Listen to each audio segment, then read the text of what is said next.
The ugliness of human nature is always exposed in criminal cases. Let's explore and study the human nature revealed in these cases together.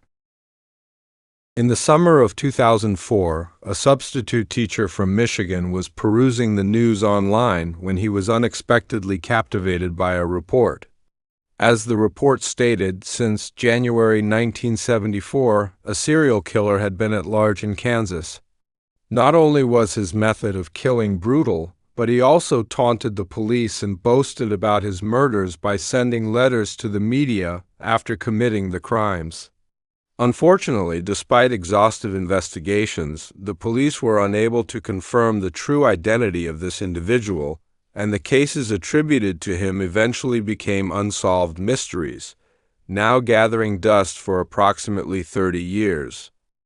The substitute teacher could never have envisioned that this report would somehow reignite the murderer. Shortly after its publication, the media outlet received an anonymous letter and a photograph.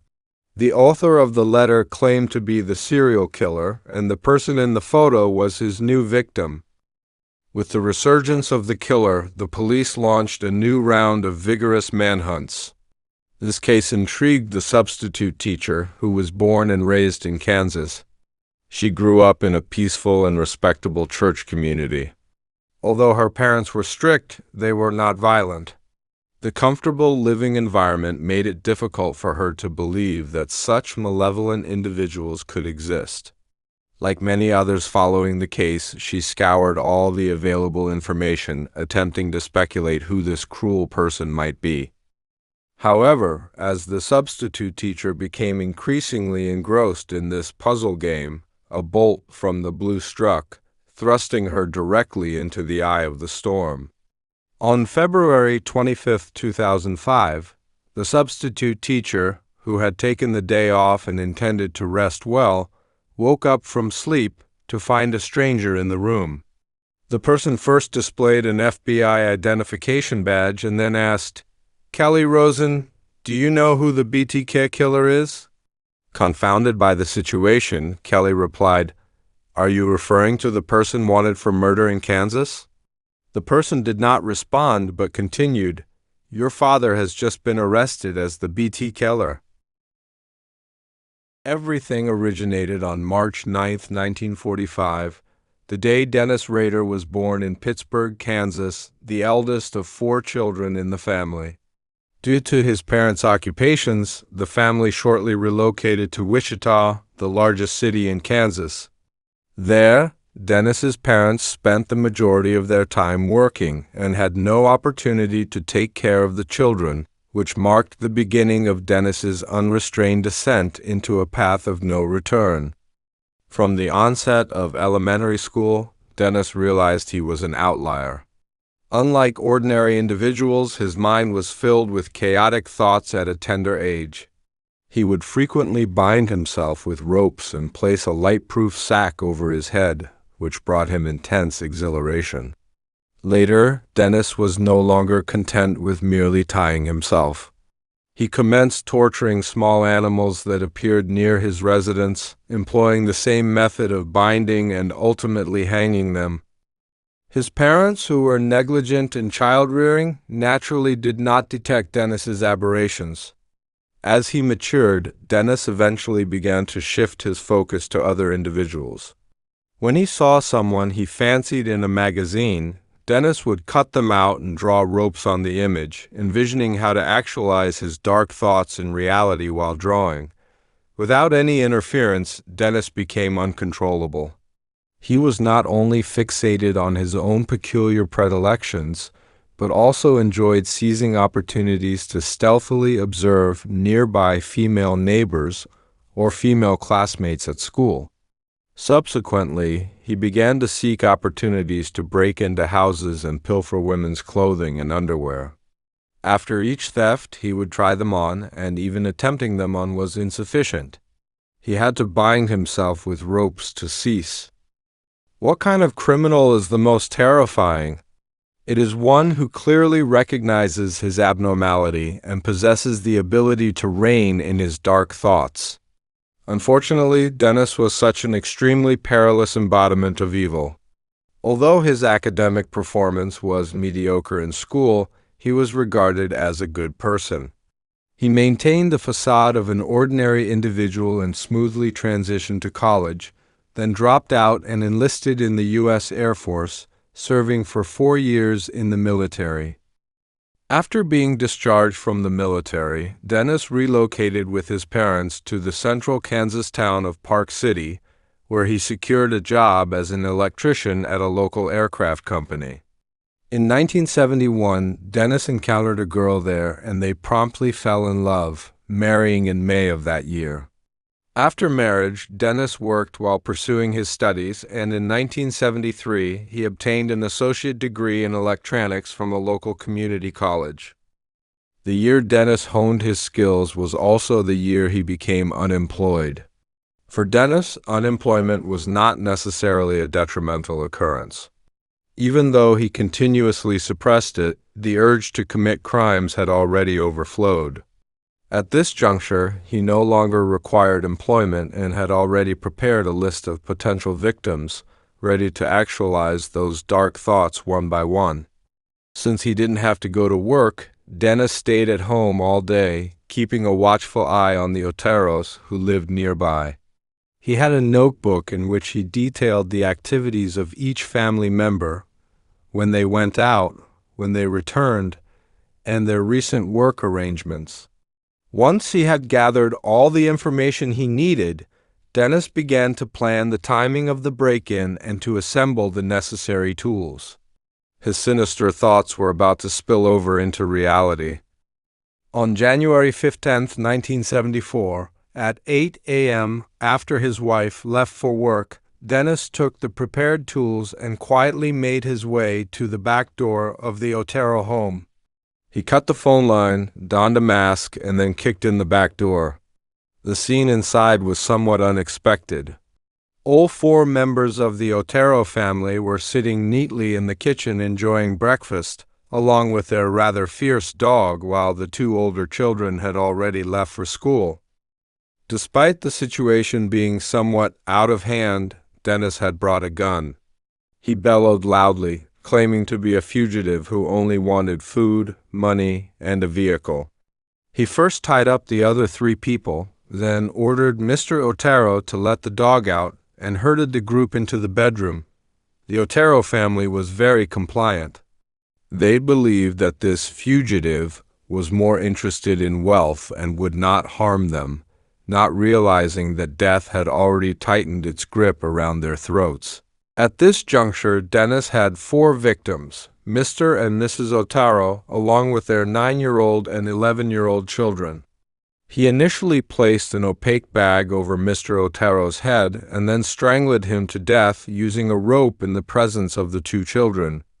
Subsequently, Dennis pushed Mrs. Otero to the ground, climbed on top of her, and made several attempts before ultimately choking her to death with his hands. After that, the 9-year-old boy was bound with the same rope as his father. Dennis located a chair, sat on it, and leisurely observed the pitiful child asphyxiate to death.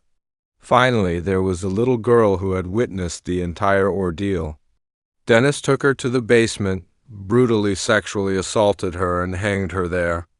Before expiring, the poor girl inquired of Dennis what would become of her, to which the devil icily replied, "Well, you will ascend to heaven with your family." After committing these heinous acts, Dennis briefly tidied up the crime scene, selected some souvenirs from the deceased's residence, and then drove off in the Otero family's car. Recognizing that he had left a knife in the victim's home, he retraced his steps midway to retrieve the knife and abandoned the car. As soon as Dennis left the house through the back door, the other Otero children who had gone to school returned home. What awaited them was no longer the warm greetings of their parents, but the cold bodies of their loved ones. Dennis, on the other hand, returned to his home to prepare for church matters. This massacre did not diminish Dennis's desire to kill. Instead, it fueled it even more. On the morning of April 4, 1974, he quietly broke into the home of another victim, Catherine Bright. He hid under Catherine's bed, ready to attack when she came home. There was another unexpected situation. Catherine did not come home alone. She was with her 19-year-old brother, Kevin. Dennis used the fugitive routine to subdue the two and took Kevin to another room, preparing to kill him first. The brave young man broke free from his bonds and began to fight with Dennis, but in the process, he was shot twice. Seeing that Kevin could no longer struggle, Dennis hurried to the room where Catherine was being held. This time, he did not use suffocation to kill, but stabbed her twice in the abdomen with a knife. Before fleeing the house, during Dennis's murder of Catherine, Kevin had already struggled out the door to seek help. Unfortunately, when he returned to the scene with help, Dennis had already escaped. Surprisingly, Dennis's desire was no longer satisfied with just killing. He wanted everyone to know about his crimes. In October 1974, a local newspaper received an anonymous tip-off call claiming that there was a letter hidden in the local public library detailing the crime process of the mysterious serial killer. In the letter, he not only described the entire process of the Otero case, but also declared his intention to continue killing. He also gave himself a code name, BTK, the initials of bind, torture, and kill. In 1975, the birth of Dennis's first daughter led him to halt his criminal activities. During this period, he continued to play the role of a good man in everyone's eyes, earning a Bachelor of Science degree from Wichita State University and finding a new job as a security system installer at a local alarm company. It's worth mentioning that since the BTK Killer began publicly taunting the police through the media, many families, out of fear, had installed security systems. Little did they know the person who might come to their door to provide service could be the killer himself. During the years he stopped killing, Dennis's way of venting his desires returned to his childhood habits.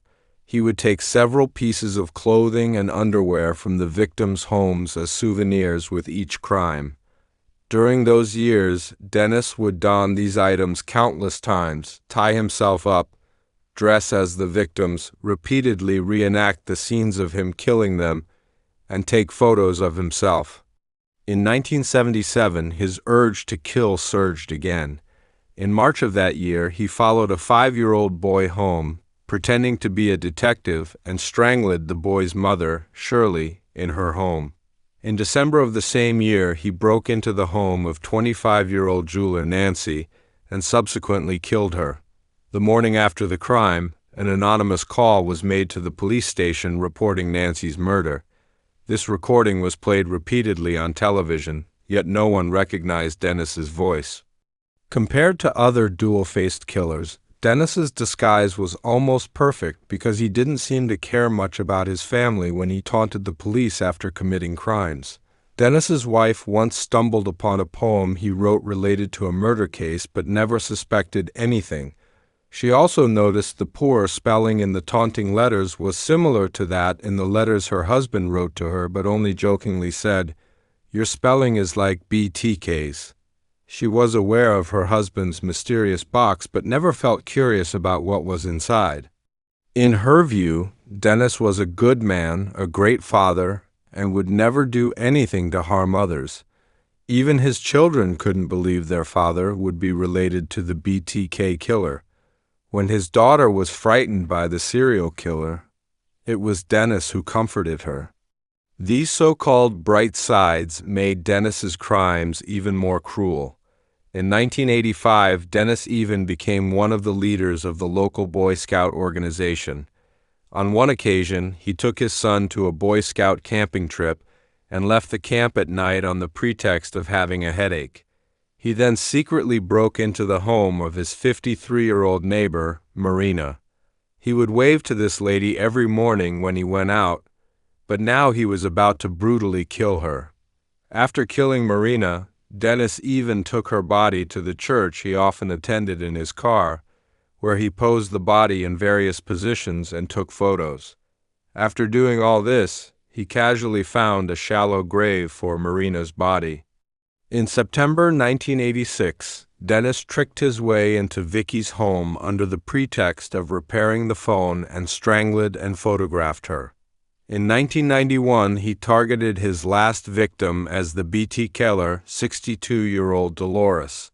He smashed open her door with a concrete block, strangled her, and took the body to several places, posing it in different positions and taking photos. It is worth mentioning that during his continuous provocations, he was also assigned some work to assist the local government. In 1989, Dennis became the operational supervisor of the Park City census. In 1991, he also became a dog catcher in Park City. Some residents complained about his excessive enthusiasm and extreme strictness, as well as his particular fondness for bullying and harassing single women. One neighbor also complained that he killed his dog for no reason. During this period, the only difference with Dennis before was that he no longer sent letters to provoke the police. Time passed quickly into the 21st century. On the 30th anniversary of the Otero family murder case, a lawyer who specialized in studying this case published a commemorative report on the case, stating that the BTK killer was almost forgotten, which angered Dennis. Starting in May 2004, the BTK killer ate a comeback, continuously revealing his criminal process to the media.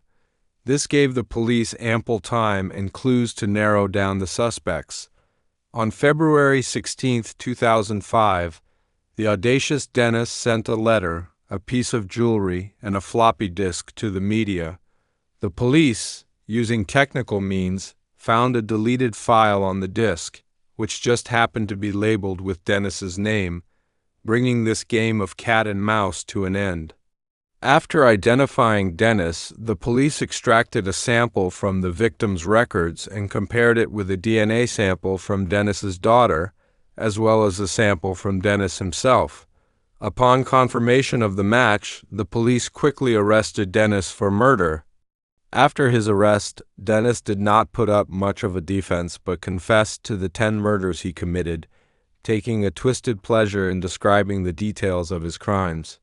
Unfortunately, Kansas only reinstated the death penalty in 1994, and Dennis's last murder was committed in 1991, so he was not sentenced to death, but to 10 consecutive life sentences without the possibility of parole. Today, Dennis is still serving his sentence in prison. His wife was granted an emergency divorce after the verdict, and his daughter, who could never believe her father was a serial killer, is still in contact with him. But those innocent victims never had the chance to say a proper goodbye to their families.